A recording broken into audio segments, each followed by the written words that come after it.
आज है 14 नवंबर 2025 दिन शुक्रवार। Welcome back to clean news UP. चलिए देखते हैं उत्तर प्रदेश की 25 फटाफट बड़ी खबरों को।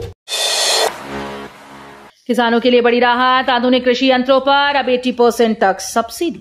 उत्तर प्रदेश सरकार ने किसानों के लिए ऐतिहासिक योजना की घोषणा की। अब राज्य के अन्नदाताओं को आधुनिक कृषि यंत्रों की खरीद पर 80% तक सब्सिडी दी जाएगी। इस पहल से न केवल किसानों की आय दुगनी होगी, बल्कि खेती में तकनीकी सुधार भी आएगा। लागत कम होने और उत्पादन बढ़ने से कृषि क्षेत्र में नई क्रांति आएगी। ये योजना छोटे और बड़े किसानों के लिए समान रूप से लाभकारी है। यूपी सरकार की बड़ी पहल एआई, ड्रोन और डिजिटल प्लेटफॉर्म से खेती को स्मार्ट बनाएगी। उत्तर प्रदेश सरकार कृषि क्षेत्र में नई क्रांति लाने जा रही है। कृषि मंत्री सूर्य प्रताप शाही ने लखनऊ में प्रेस वार्ता में बताया कि राज्य को 2047 तक विकसित बनाने का लक्ष्य रखा गया है। इसके लिए एआई, ड्रोन और डिजिटल प्लेटफॉर्म का इस्तेमाल कर खेती को स्मार्ट और अधिक उत्पादक बनाया जाएगा। किसानों की भागीदारी से समृद्ध और समान कृषि व्यवस्था सुनिश्चित की जाएगी। वहीं 17 नवंबर को इंदिरा गांधी प्रतिष्ठान जन संवाद और विचार मंथन कार्यक्रम आयोजित किया जाएगा। यूपी में विशेष अभियान पात्र लाभार्थियों तक पहुंचाएंगी सभी सरकारी योजनाएं। मुख्यमंत्री योगी आदित्यनाथ ने गरीबी उन्मूलन के लिए 1 महीने का विशेष अभियान शुरू करने के निर्देश दिए। इसका उद्देश्य उन पात्र लाभार्थियों को पहचानना है जो अभी तक सरकारी योजनाओं से वंचित हैं। प्रथम चरण में राशन कार्ड, पेंशन और आवास जैसी 7 प्राथमिक योजनाओं का लाभ 15 नवंबर तक प्रदान किया जाएगा। दूसरे चरण में अन्य योजनाओं का सत्यापन 30 नवंबर तक पूर्ण होगा। अधिकारियों को इस अभियान में पूरी तत्परता और पारदर्शिता के साथ काम करने के निर्देश दिए गए। बिहार संग्राम में योगी बनाम अखिलेश, यूपी की सियासी राह पर सबकी नजर। बिहार विधानसभा चुनाव के नतीजे आने से पहले ही सियासी पारा चढ़ गया। यूपी के 2 बड़े चेहरे मुख्यमंत्री योगी आदित्यनाथ और सपा प्रमुख अखिलेश यादव इस बार बिहार के रण में आमने सामने हैं। योगी ने एनडीए प्रत्याशियों के लिए बुलडोजर मॉडल और सुरक्षा के मुद्दे पर प्रचार किया, जबकि अखिलेश ने महागठबंधन के लिए रैलियों से माहौल बनाया। राजनीतिक विश्लेषकों का मानना है कि बिहार का परिणाम सिर्फ वहां की सत्ता नहीं, बल्कि यूपी की 2027 की सियासी पटकथा भी तय करेगा। अब घर के पास जमा करें संपत्ति कर, नगर निगम लगाएगा वार्डवार कैंप। नगर निगम ने लोगों की सुविधा को ध्यान में रखते हुए संपत्ति कर जमा करने के लिए वार्डवार शिविर आयोजित किए हैं। अब नागरिकों को निगम कार्यालय जाकर लंबी लाइन में खड़ा होने की जरूरत नहीं है। इन कैंपों में अब तक कुल 3,49,000 रुपए का कर जमा किया गया है। शिविर वार्ड 51 के गीता पैलेस, वार्ड 41 के कुलदीप पान दुकान के सामने, वार्ड 45 के महफिल मैरिज हाउस, वार्ड 53 के मोहम्मद भाई कैंपस और वार्ड 30 के पार्षद आवास में आयोजित किए गए। जाम से राहत, 65 प्राइवेट पार्किंग को मिलेगा लाइसेंस, 12 लाख लोगों को फायदा। मुरादाबाद नगर निगम ने शहर में बढ़ते ट्रैफिक जाम से निपटने के लिए कड़ा कदम उठाया है। शहर की 65 प्राइवेट पार्किंग्स को लाइसेंस प्रणाली के तहत संचालित किया जाएगा। अब सभी प्राइवेट पार्किंग संचालकों को निगम में पंजीकरण कराना अनिवार्य होगा। केवल वही लाइसेंस प्राप्त करेंगे जो निगम की निर्धारित शर्तों और शुल्क का पालन करेंगे। इस पहल से शहर के रास्तों पर ट्रैफिक की समस्या कम होगी और करीब 12 लाख नागरिकों को सीधी राहत मिलेगी। यूपी में कृषि क्रांति की तैयारी, 22 संकल्प और 17 नवंबर से कार्यशाला में होगा मंथन। उत्तर प्रदेश सरकार कृषि क्षेत्र को विकसित और आधुनिक बनाने के मिशन पर तेजी से काम कर रही है। कृषि मंत्री सूर्य प्रताप शाही ने बताया कि राज्य की अर्थव्यवस्था को $6 ट्रिलियन तक पहुंचाने का लक्ष्य रखा गया, जिसमें कृषि क्षेत्र का योगदान $1 ट्रिलियन होगा। इसके लिए 22 संकल्प लिए हैं। इस कड़ी में 17 नवंबर से लखनऊ के इंदिरा गांधी प्रतिष्ठान में विकसित कृषि अभियान के तहत कार्यशाला आयोजित की जाएगी। संशयात्मक केसर चीनी मिल का पेराई सत्र 18 नवंबर से शुरू, 27 केंद्रों पर गन्ना खरीद। बरेली के बहेड़ी स्थित केसर इंटरप्राइजेस चीनी मिल का पेराई सत्र 18 नवंबर से शुरू होगा। इससे पहले मिल को लेकर चल रहा संशय अब समाप्त हो गया है। 15 नवंबर से 27 गन्ना खरीद केंद्रों पर तौल प्रक्रिया शुरू की जाएगी। चीनी मिल ने गन्ना समिति को 36,000 क्विंटल का इंडेंट जारी कर दिया है। पूजन के बाद बॉयलर का संचालन भी शुरू कर दिया गया। सीएम योगी की सख्ती, अवैध परिवहन रैकेट में 2 ARTO समेत 27 के खिलाफ मुकदमा। सीएम योगी आदित्यनाथ की सख्ती के बाद एसटीएफ ने फतेहपुर, उन्नाव, रायबरेली में अवैध ओवरलोडिंग और मोरंग परिवहन रैकेट का भांडाफोड़ किया। इस कार्रवाई में 2 ARTO, खनन अधिकारी और 27 अन्य लोगों के खिलाफ मुकदमा दर्ज किया गया। आरोपों में भ्रष्टाचार, नियमों का उल्लंघन और अवैध संचालन शामिल हैं। अधिकारियों और उनके हमराहियों पर यह कार्रवाई राज्य सरकार की शुद्धता और कानून के शासन को सुदृढ़ बनाने की दिशा में एक महत्वपूर्ण कदम मानी जा रही है। यूपी में मिशन डिजिटल एसएमएस और व्हाट्सएप से अब सीधे निस्तारित होंगी शिकायतें। योगी सरकार ने यूपी को विकसित, समर्थ और सक्षम राज्य बनाने के लिए मिशन डिजिटल शुरू किया है। अब नागरिक अपनी शिकायतें एसएमएस और व्हाट्सएप के माध्यम से सीधे दर्ज करा सकते हैं और उनका निस्तारण तेजी से होगा। यह कदम डेटा आधारित गवर्नेंस और डिजिटल इनोवेशन की दिशा में महत्वपूर्ण कदम है। प्रधानमंत्री नरेंद्र मोदी के मार्गदर्शन और मुख्यमंत्री योगी आदित्यनाथ के नेतृत्व में राज्य स्मार्ट गवर्नेंस और डिजिटल ट्रांसफॉर्मेशन के नए युग में प्रवेश कर रहा है। यूपी में पराली जलाने की घटनाओं में कमी, सीएम योगी के सख्त निर्देशों का असर। मुख्यमंत्री योगी आदित्यनाथ के सख्त निर्देशों और सतत मॉनिटरिंग के कारण उत्तर प्रदेश में पराली जलाने की घटनाओं में कमी आई है। राज्य सरकार के सक्रिय प्रयासों से किसान अब फसल अवशेष प्रबंधन के वैकल्पिक उपाय अपनाने लगे हैं। सभी जिलाधिकारियों और संबंधित विभागों को सैटेलाइट निगरानी के साथ किसानों को जागरूक करने के निर्देश दिए गए थे। इस पहल से न केवल प्रदूषण में कमी आई, बल्कि किसानों को पर्यावरण के अनुकूल खेती के तरीके अपनाने के लिए भी प्रेरणा मिली है।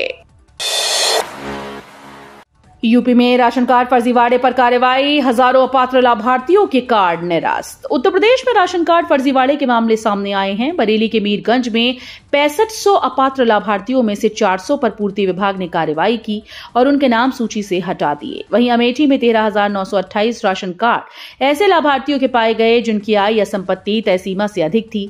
इन सभी अपात्रों के कार्ड निरस्त किए गए हैं। राज्य सरकार का यह कदम गरीबों के हक को सुरक्षित करने और राष्ट्रीय खाद्य सुरक्षा योजना के सही लाभार्थियों तक पहुंच सुनिश्चित करने की दिशा में महत्वपूर्ण है। मिनी नंदिनी योजना, डेयरी इकाई पर कुल लागत की आधी सब्सिडी, लॉटरी से होगा चयन। प्रदेश सरकार की मिनी नंदिनी समृद्धि योजना के तहत किसानों को 10 देसी गायों की मिनी डेयरी इकाई स्थापित करने के लिए वित्तीय सहायता दी जाती है, जिसमें कुल लागत की आधी राशि की सब्सिडी शामिल है। बुधवार को विकास भवन सभागार में लाभार्थियों का चयन लॉटरी प्रणाली से किया गया। इस पहल से ग्रामीण स्तर पर दुग्ध उत्पादन को बढ़ावा मिलेगा। हालांकि इस बार की लॉटरी में सभी चयनित लाभार्थी पुरुष रहे, जिससे महिलाओं को निराशा हाथ लगी। छोटा महाकुंभ शुरू होने वाला, 2800 बसेस, 5200 पुलिसकर्मी रहेंगे तैनात। प्रयागराज में माघ मेले की तैयारियां जोर शोर पर हैं। प्रशासन और पुलिस ने 2 महीने पहले से आयोजन की तैयारियां शुरू कर दी हैं। श्रद्धालुओं की सुविधा के लिए 2800 बसेस का संचालन किया जाएगा, जबकि सुरक्षा और व्यवस्थापन के लिए 5200 पुलिसकर्मी तैनात रहेंगे। हिंदू धर्म में माघ महीने का विशेष महत्व माना जाता है। ऐसा माना जाता है कि इस महीने पवित्र नदियों में स्नान करने से पापों से मुक्ति और मोक्ष की प्राप्ति होती है। यूपी पंचायत चुनाव से पहले 44 ग्राम पंचायतों को नोटिस, वित्तीय अनियमितता का मामला। यूपी में पंचायत चुनाव की तैयारियां जोरों पर हैं। इस बीच गोंडा जिले की 44 ग्राम पंचायतों को सीडीओ अंकिता जैन के निर्देश पर नोटिस जारी किए गए। ऑडिट टीम ने वित्तीय वर्ष 2018-19 से 23-24 तक हुए विकास कार्यों के अभिलेखों की जांच की। जांच में पता चला कि इन ग्राम पंचायतों ने खर्च की गई धनराशि का पूरा लेखा जोखा प्रस्तुत नहीं किया। अधिभार नोटिस के जरिए इन पंचायतों को जवाब देने और सही अभिलेख प्रस्तुत करने के लिए कहा गया। तकनीकी गड़बड़ी से वाराणसी केंद्र की एसएससी परीक्षा रद्द, नई तिथि जल्द घोषित। कर्मचारी चयन आयोग ने वाराणसी की एक परीक्षा केंद्र पर 12 नवंबर 2025 को आयोजित संयुक्त उच्चतर माध्यमिक स्तर टियर 1 परीक्षा की दूसरी और तीसरी पाली तकनीकी कारणों से रद्द कर दी। आयोग ने बताया कि तकनीकी दिक्कतों के चलते ये निर्णय लिया गया। प्रभावित उम्मीदवारों के लिए नई परीक्षा तिथि जल्द घोषित की जाएगी।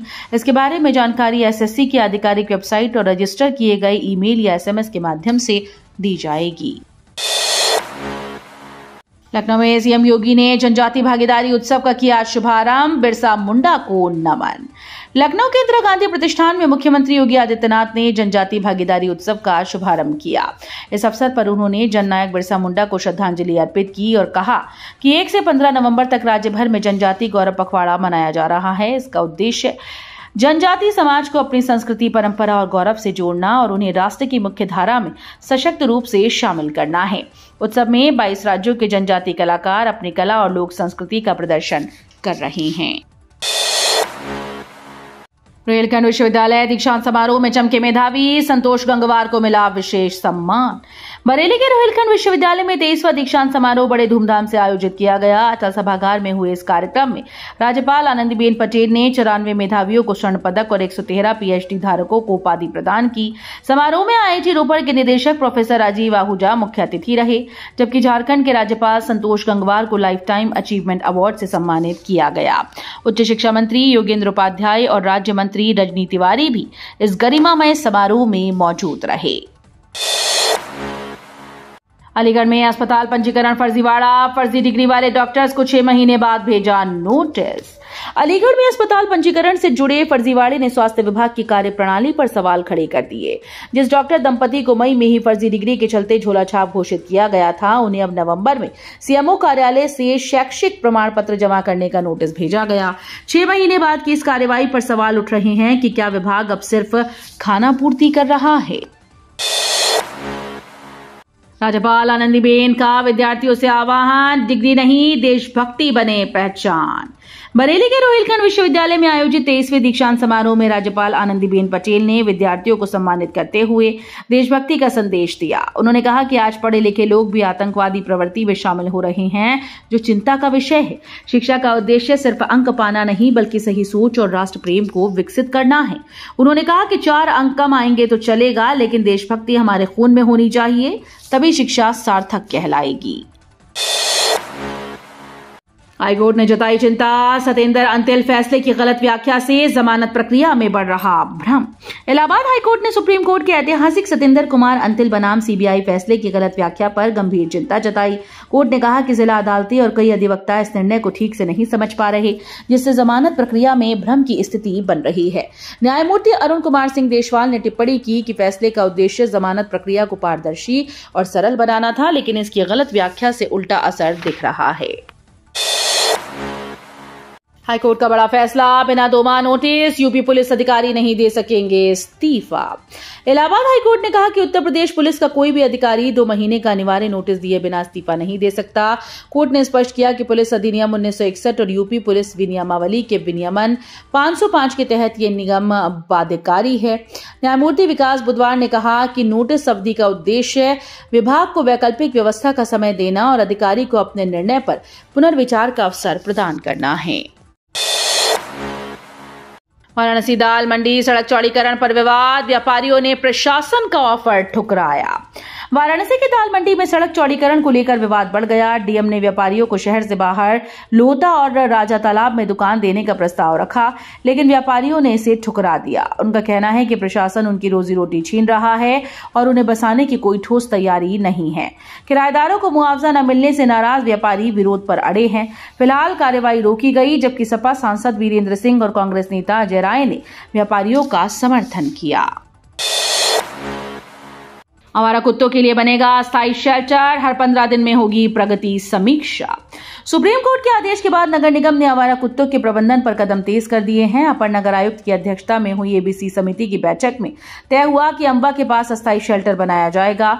यहां कुत्तों की गणना, टीकाकरण और माइक्रोचिप लगाने की व्यवस्था होगी। नसबंदी अभियान के तहत विशेष वाहन खरीदे जाएंगे और पुरानी एम्बुलेंस को भी दुरुस्त किया जाएगा। वार्षिक एथलेटिक्स मीट में चमका कल्पनाथ राय कॉलेज, गोरखपुर विश्वविद्यालय रहा दूसरे स्थान पर। दीनदयाल उपाध्याय गोरखपुर विश्वविद्यालय में आयोजित वार्षिक एथलेटिक्स मीट 2025 में भटनी का कल्पनाथ राय पीजी कॉलेज ओवरऑल चैंपियन बना है। शानदार प्रदर्शन करते हुए इस कॉलेज ने कई इवेंट्स में बढ़त बनाई। मेजबान डीडीयू विश्वविद्यालय को दूसरा स्थान मिला। महिला वर्ग में डीडीयू की रिया सिंह गौतम और पुरुष वर्ग में एसकेजीएन पीजी कॉलेज के रवि राय को बेस्ट एथलीट घोषित किया गया। तो ये थी आज की 25 फटाफट बड़ी खबरें। अगर आपको न्यूज पसंद आई हो तो वीडियो को लाइक और शेयर जरूर करें। धन्यवाद।